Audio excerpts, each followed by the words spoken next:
Eu quero contar hoje um pouquinho sobre o batismo. O batismo é uma coisa que é uma circunstância, é um momento que a gente se prepara para viver e acredita que a partir daquele momento todas as coisas vão mudar. E é verdade, só que começa um processo de mudança interna. É verdade, mas começa um processo de autoconhecimento. Começa um processo onde você reconhece aonde está, onde é sua força e aonde é a força do Espírito Santo sobre a sua vida. Para isso acontecer, você precisa exercitar o seu livre-arbítrio de escolher. De escolher a quem você vai servir. Escolher como você vai servir. Escolher o porquê você vai servir. A sua entrega no batismo, quando você entrega racionalmente ao batismo, você está declarando num ato público que você crê em Jesus Cristo acima de todas as coisas. E você está declarando no fato de você descer nas águas e subir nas águas que você é lavado no Espírito Santo, que você é nascido de novo. Você é nascido de novo sobre a mesma carne que você tem. Mas eu também fui batizado um dia. E fui batizado há uns 12 anos, mais ou menos. E nesse momento que fui batizado, eu esperava talvez um pó de pirim-pim-pim. Eu esperava que as coisas mudassem a todo momento, que eu tivesse quase uma apólice de seguro contra tempestades e adversidades da vida. E isso não foi verdade. Isso não aconteceu desse jeito e não foi desse jeito. Eu percebi que Deus é muito perfeito.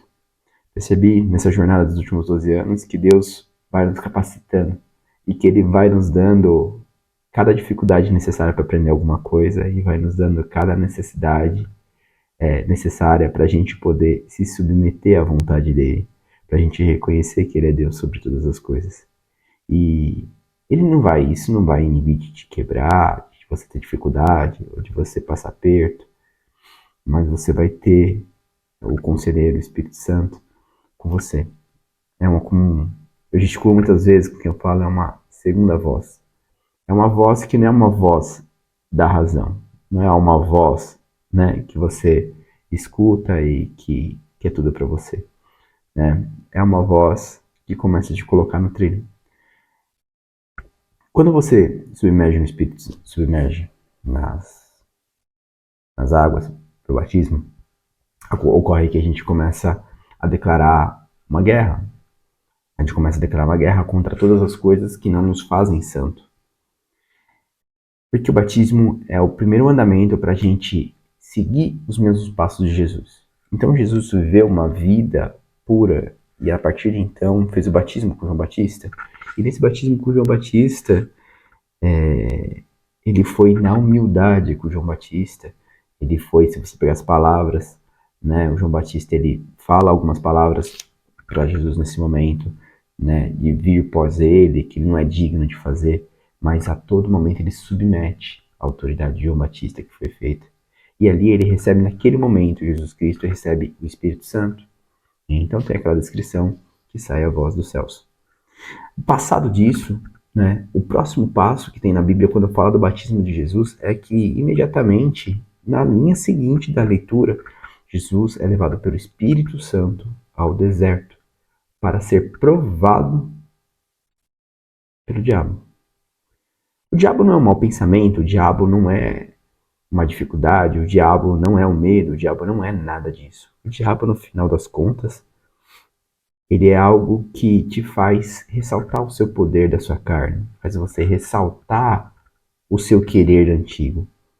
Então ele pega e leva Jesus, e leva Jesus em jejum.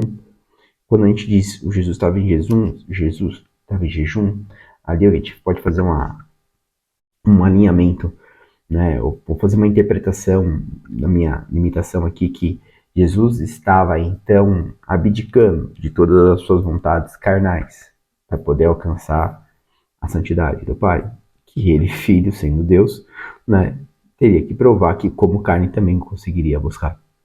Então, ele abdicou da comida naquele momento, fazendo o seu jejum.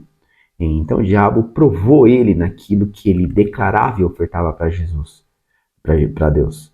Então, para o Pai. Aquilo que ele ofertava, que era o jejum, que era para a santidade dele. Então, o diabo falou assim: toma essas pedras, transforma em pão. né? E ele responde: nem só de pão viverás o homem, mas de toda palavra que procede de Deus. Ele está declarando o seguinte: você acabou de se batizar, sabe o que vai acontecer?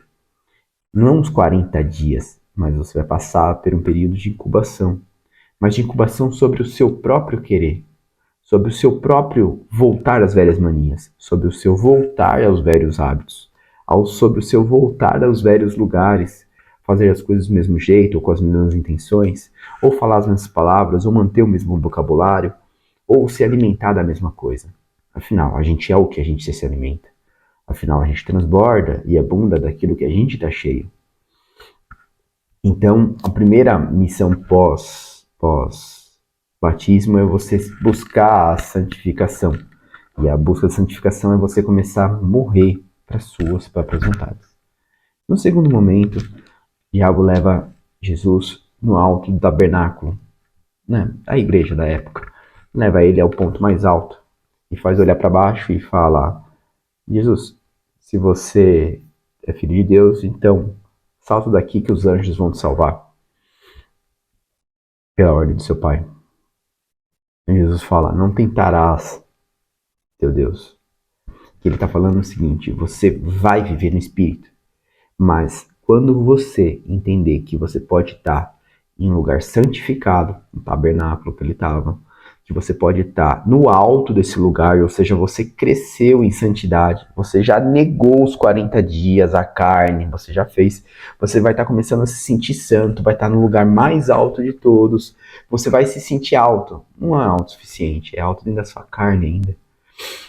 Você vai negar ainda falar eu sou forte o suficiente. Você vai negar falar eu consigo resistir. Você vai negar essa subsistência de voltar ao velho hábito. Você vai negar testar seu Deus pela fraqueza ainda que você é. Então, olha só, após o batismo, imediatamente, a sua vida não muda. Após o batismo, imediatamente, você começa um processo de mudança pela sua declaração pública de fé em Jesus Cristo. E você vai ser submetido ao seu velho eu. Você não precisa ser levado para um deserto. O simples fato de você voltar para casa, para o seu trabalho e para qualquer outro lugar, você vai estar voltando para o seu velho eu, para o mesmo ambiente, para as mesmas circunstâncias, para os mesmos desejos, para o mesmo marido, para os mesmos filhos, para os mesmos problemas financeiros. Porque afinal não é uma pólice de não problema quando você faz o batismo, mas passa a ser uma aceitação que Jesus Cristo é seu Senhor. Então, passou pela tentação dos 40 dias, você vai se sentir forte. Não se sinta forte o suficiente, porque não tente teu Deus. Você vai fraquejar novamente. No terceiro ato, ele pega Jesus Cristo. E então, como diz na Bíblia, e leva Jesus Cristo ao ponto mais alto de todos, no monte, e fala: te prostres a mim, te darei o reino de todas as coisas. Acontece que quem tem Deus no coração, quem tem Deus na alma, não precisa ter todas as coisas. Ele já tem na presença do Espírito Santo. Você não precisa se prostrar a grandes coisas. A Bíblia está falando assim: quando você começar a se santificar, as coisas vão acontecer na sua vida. Você vai ser tentado. Você vai ser tentado e talvez vão vir sucessos ou mudanças, né? Cuidado com mudanças. Essas mudanças elas têm que ser de dentro para fora e não de fora para dentro. Você tem que começar a negar a si mesmo. Um exemplo de não negar a si mesmo logo depois do batismo é: agora que estou batizado, você começa a ficar seguro, você começa a fazer algumas negações. E, por exemplo, vem uma promoção, uma oportunidade, uma crítica para o chefe, né? Vem alguma coisa que você começa a atropelar o processo, que você entende que agora, porque você está se santificando, tudo está acontecendo muito mais rápido. Você está sendo abençoado continuamente. E aquilo que você está sendo convidado, às vezes, está rompendo um processo de maturidade. E esse processo de maturidade ainda não era hora, ainda não era tempo. Eu não estou falando que você não deve experimentar o novo que Deus tem para você, ou o novo das coisas que apareceram à sua frente. Mas eu estou falando que exatamente por você estar se santificando, você vai ser tentado em circunstâncias onde você pode prosperar ou você pode não prosperar. Pode ser desvio. Vou dar um exemplo. Já vi casais e pessoas prosperando, né? Imaginei também, até na minha vida, né? Se eu tivesse uma casa na praia, se eu sonhasse com uma casa na praia de forma contínua a ponto de realizar, eu teria a chance de ter e levar a família e muitos amigos para a praia e curtir muitos momentos com os meus filhos. Mas também teria uma ausência demasiada da igreja. Uma coisa compensa a outra. Uma coisa pode derrubar a outra. Não deixaria de ser uma bênção, mas também poderia ser uma perdição. Meus filhos talvez não estariam sendo criados na igreja, talvez não estariam tendo a educação e a aproximação que eles estão tendo com Jesus e o Espírito Santo presente na vida deles. Então, chegando no terceiro fato, aqui, o diabo, né, leva Jesus ao ponto mais alto e fala que promete todos os reinos para ele. Ele nega porque ele já tinha todos os reinos, ele era filho do Pai. E o plano era negar o diabo, era acabar com ele. E na verdade, depois que Jesus volta, então, ele começa agora a angariar quem vão ser os seus discípulos. Mas quando Jesus Cristo ele vem, ele fala para você se arrepender, para você buscar o batismo, e aí você se batiza, você volta para o seu velho eu, o seu velho dia a dia, e você começa a se negar, começa esse conflito de todos os dias. Ele está falando, né, e a vida de Jesus Cristo traz exatamente isso, que é o seguinte, não é pela lei, não são pelas regras, não são pela forma de fazer as coisas, não é da onde você veio, e não é para onde você pensava que iria, e não é da onde você veio ou quem você foi no passado que determinará quem você é agora. Ele muda totalmente a dimensão, né? E ele muda muito, de uma forma muito, muito louca, porque a gente pensa que a gente é tudo que a gente foi formado no passado. Então, se teve pai, se não teve, se teve mãe, se não teve, se foi agredido, se foi abusado, se foi assediado, se trabalhou demais, se trabalhou de menos, se tinha formação, se não tinha formação, se teve bullying, se não teve bullying. A gente entende a nossa vida, que nossa vida é formada, a visão, o nosso crescimento, nossa vida é formada de trás para frente, ou seja, do nosso passado para o nosso futuro. Quando Jesus Cristo se revela na sua vida, a coisa muda. Ele fala quem você vai ser no futuro. Ele fala, siga esses passos. E todas as coisas você alcançará. Siga esses passos e esse fardo que te vem do passado não será mais teu. Siga esses passos e todas as coisas que são prometidas no céu eu te darei. Saiba pedir. E ele ainda fala, pedir bens ou pedir mal. Né? A gente fala em Paulo. Né? Sabereis pedir, para poder pedir bem. E aí, entre outros caminhos. Mas o que eu quero revelar para vocês hoje é sobre o batismo para mim. O batismo eu não tomei um pó de pim-pim-pim, a minha vida não mudou da noite pro dia, mas a cada dia as coisas foram mudando. E essa mudança, ela começa sobre coisas que a gente se apega no dia a dia.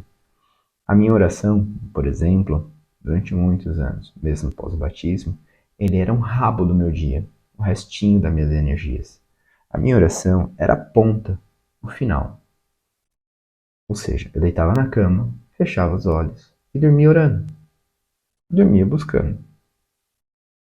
E Deus não é feito de resto. Eu não quero dele resto. Deus é feito de primícias. Deus, ele aguarda primícias. Todo o Velho Testamento, ele fala de ofertas, né? Que era uma forma de alcançar Deus. E aí, quando ele fala disso, ele fala, não traga bezerro defeituoso. Não traga animal defeituoso. Por que que era dito isso? Naquela época não tinha dinheiro, não tinha o troco. O que as pessoas tinham é o tempo para servir e os recursos que eram os animais. Então a entrega disso para a casa dele falava, faça do seu melhor, faça da sua interação, faça da sua primícia, faça com qualidade, faça com amor. Separe a melhor parte. Então, desde o Velho Testamento até o Novo Testamento, que aí o Cordeiro é Jesus, e aí a sua dedicação e a sua entrega para Ele é o seu tempo, é o seu amor, é a conversão do seu coração, é negar as carnes, as coisas do mundo. Essa é a sua oferta. E aí fazer isso é lutar contra o cansaço do dia a dia. É sentar na frente, numa mesa, abrir sua Bíblia, fazer a leitura lá, 5, 10, que não importa quantos minutos, cada um na sua capacidade, cada um na sua velocidade. Não deitado na cama, não deitado no seu quarto, mas em postura de ofertante, em postura de declaração, em postura de quem busca. Na mesma intenção de quem busca algo perdido para poder encontrar. Se você estivesse buscando o seu cartão de crédito, sua carteira perdida, dinheiro que você perdeu na gaveta, você não estaria procurando dinheiro deitado na cama? Se você estivesse buscando seu filho, você não estaria buscando e procurando seu filho deitado na cama. Você estaria buscando ele em qualquer lugar ou em qualquer buraco, ou estaria em qualquer canto da sua casa ativamente, com todas as suas energias e todos os seus neurônios e toda a sua disposição procurando Jesus. Então, eu vim aprendendo no meu batismo até hoje e eu quero encurtar isso para você. Não leva 12 anos para aprender isso não, tá? Começa a reservar hoje, em nome de Jesus Cristo. Reserva a melhor parte do seu dia. Se você é bom de noite, faça de noite. Se você é bom de manhã, faça de manhã. Se é bom no almoço, faça no almoço. Mas reserva todo dia, de forma contínua, e não viva o que eu vivi. E não tenha as dificuldades que eu tive. E não demore o tanto que eu demorei para poder alcançar. Para poder sentir a presença de Jesus Cristo e ver ela perceber. Ela flui sobre a minha vida. Separe um tempo de oração. Porque quando você separa esse tempo de oração e consagra a sua leitura, você consagra a oração, aquele momento a Ele, te traz entendimento. E com disciplina e com ação, você vai buscar e essas coisas vão se revelar. As palavras vão começar a ter sentido para você. Algumas, às vezes, não vão. Algumas vão demorar ainda para fazer sentido. Você vai ter que voltar. Mas o que na vida tem que não faz sentido às vezes e que a gente tem que buscar pela segunda vez? Então, trago para você muito sobre tudo isso, né? Que a revelação após o batismo não é um pó de pirim-pim-pim e a mudança começa dentro de você. E a mudança começa você se negando todos os dias. E ao se negar, você vai ficar confiante que você está firme. Quando você ficar confiante que você está firme, vai confiar na força dos seus braços, tibum, você vai cair. Então, cuidado, sempre busque. E para poder manter você na presença e se alimentando de algo que vai te fazer grande, te fazer forte, eu falo para você, ora, busca, leia. Não leva 12 anos como eu levei. E nessa oração, separa ela na sua primícia, na busca diária. Vai fazer uma diferença na tua vida. Fez uma diferença gigante na minha. Hoje eu posso perceber, entender e me arrepender. Todos os dias. Todos os dias. Eu não me arrependo da mesma coisa. Porque depois que eu arrependi, busquei o perdão, busquei a libertação, próximo problema, que não seja o mesmo, né? Claro. Né? Então, próximo problema. E aí eu vou criar outro problema para mim poder buscar. E buscar na palavra, e buscar entendimento, e buscar solucionar. E se eu falhar de novo em novas coisas, eu busco arrependimento imediato. Após o batismo, um recurso, algo que você pode usar recursivamente, é a fé, né? De acreditar que ele começa a ficar presente na tua vida. E a sua fé, exercitar ela para que você seja instrumento de todas as coisas, para que Deus se manifeste através de você na sua vida ou na vida das outras pessoas. E o principal ponto que eu comecei a entender é o quanto eu passo a ser recurso na mão de Deus sobre a vida dos meus filhos. Sobre quebrar cadeias na minha vida. Sobre quebrar cadeias na minha família. Cadeias de adoração, cadeias de vícios, de hábitos, né? Cadeias de incredulidade, às vezes, né? Cadeias de... E olha, eu tive uma vida boa. Meus pais, sempre com muita habilidade na vida, me levaram muito bem, me levaram muito longe. Mas eu enxergo cadeias que eu não quero, coisas que eu não quero que meus filhos cheguem. E se eu não representar isso agora, eles não vão alcançar. E se eu não representar isso entre os meus times, as pessoas que trabalham comigo, essas pessoas também não vão alcançar. Porque eu quero ser a todo momento recurso na mão do Senhor, exemplo de proceder. E se um dia eu errar, se um dia eu cair, eu vou reconhecer e vou lutar para poder voltar. Eu vou me arrepender. O arrependimento é algo que a gente executa e busca em oração, Deus, e racionaliza. Por que que eu fiz isso? Se eu fiz isso, por quê? Poderia ter feito de uma forma diferente. Eu consigo contar isso para Jesus? Eu consigo contar isso para minha mãe? Eu consigo contar que eu fiz isso para meu filho? Então, se tiver alguma coisa escusa nisso, você já começa a se arrepender. E por que você fez isso? E ora. E ora sem cessar sobre isso. Chegando no momento certo, também ore, né? E nesse momento de oração, ore por quem se você ofendeu ou deu prejuízo para alguém nesse sentido, né? E busque se comunicar com aquela pessoa ou com aquela situação. E peça perdão. Peça perdão de coração. Sabe por quê? O perdão vai te libertar. O arrependimento te liberta, mas o perdão te cura. Cura, porque o perdão ele tem um contexto um pouquinho mais acelerado, né? Um pouquinho mais acentuado, porque o perdão, o arrependimento você confessa a Jesus, reconhece, racionaliza sobre aquilo e pede libertação sobre aquilo. Ótimo. Mas o perdão te faz você se expor, te faz você ficar sob julgo, te faz você quebrantar o teu orgulho e te faz assumir um novo compromisso. E o perdão ele tem que ser declarado, ele tem que ser manifestado. Ele tem que ser manifestado para alguém, com alguém. E de preferência com a pessoa, claro, com as pessoas principais que você afetou por isso. E quando você pedir perdão, não se justifique. E quando você se pedir arrependimento, não se justifique. Não se vitimize.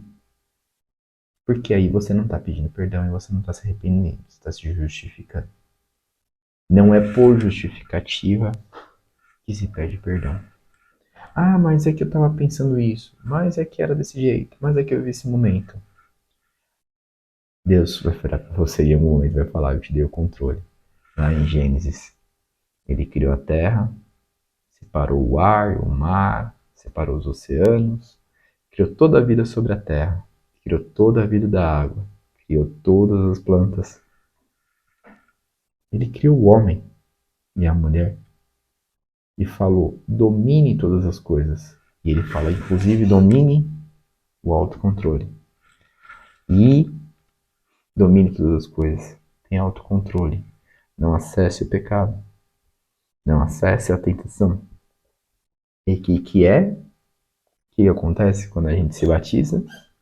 A gente busca essa renovação de novo, esse mesmo passado, dessa mesma doutrina de controle, autocontrole sobre a nossa vida, onde as coisas, as comidas, os desejos, os sonhos não nos controlam, mas nós controlamos os sonhos.